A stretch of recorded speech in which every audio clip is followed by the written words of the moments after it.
رابە خانی هەرە مەدانە شێخ سعید لە دلێ ئامەدێ بە دەنگێ خوا دەستانە خۆ بخوێنە زارۆکێن جزیرێ و بۆتانێ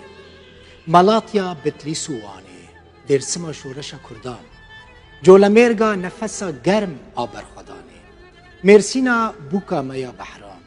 دەبێژن زمانێ دایێ تەنێ زمانێ گوندیانە ئێوارێکێ فریم چوومە سەر برجێن ئامەدێ bi du baskên şikestî û xalên şe'ra Dilşad Merîwanî li Amedê ne bi kurmancî dizanî ne jî bi soranî. Min got ka bêjine min li ku ye meydana Şêx Saîdê rêberê min? Gotin pardon Kurdî bilmiyorum. Kê gotiye ev? Renc Sengavî şaîr û moderatorê Rûdawê çûye ser gora Ehmedê Xanî şairê Kurdî mezin. Bê min çûye me gotibû em ê bi hev re biçin lê xem nakê baş kiriye çûye wê derê gazinên xwe bi Ehmedê Xanî kirine gotiye li Bakurê Kurdistanê xelk bi zarokên xwe re bi Kurdî neaxivin bi Tirkî diaxivin ne tenê li wê derê li Cemel Rojavayê Kurdistanê jî hinek hene heta niha jî bi Erebî di mal da diaxivin hemû ziman xweşin bêguman lê zimanê dayîkê xweştir e zimanê dayîka me jî Kurdî ye li beşekî li wê programa Renc Sengavî temaşe bikin dema ku çûye ser gora Ehmedê Xanî.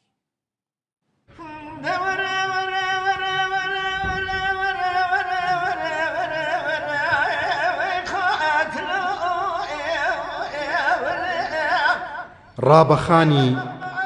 لە مەیدانی شێخ سەعیدا بڕۆ لە دڵی ئامەدا بە دەنگی خۆت داستانەکەت بخوێنەوە بە ئاوازێ وشەکانی تک تک بتکێتە خوێنەوە.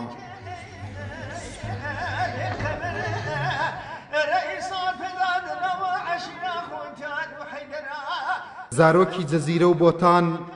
مەڵاتیا و بەتلی سووان دێرسیمی شۆڕشی کوردان جۆلەمێرگی هەناسەی گەرمی بەرخۆدان مێرسینی بووکی دەریامان دەبێژن زمانێدایە بتەنێ